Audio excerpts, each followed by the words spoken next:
Dari data Citra Satelit Aqua, Teras Modis pada Senin 28 September 2015 untuk sebaran titik api di Pulau Sumatera, Sumsel masih menyumbang titik api terbanyak yaitu 312 titik. Provinsi Riau 2 titik, Bangka Belitung 37 titik, dan Lampung 19 titik api.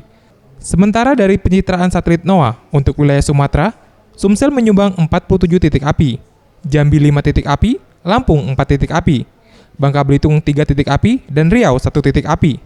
Menurut Kepala Observasi dan Informasi BMKG Sumatera Selatan, Agus Sentosa, yang ditemui Senin 28 September 2015 mengakui, saat ini titik api di wilayah Sumsel masih belum dapat padam sepenuhnya, karena susahnya upaya petugas, baik darat dan udara dalam memadamkan titik api. Menurutnya, kabut asap yang mengepung wilayah kota Palembang berasal dari wilayah Oki dan kabut kiriman dari Jambi. Dari arah Gunung Selapan, juga dari Cengal ya kalau dari arah Tenggara. Nah, terutama ini pada pagi hari atau sore hari ini kenapa turun? Itu juga berbarengan dengan ada penurunan suhu udara juga ya, ada campur-campur. BMKG memprediksi musim penghujan akan mulai datang pada akhir Oktober. Namun saat ini di sebagian wilayah Sumsel telah diguyur hujan seperti di wilayah Lahat dan Muba.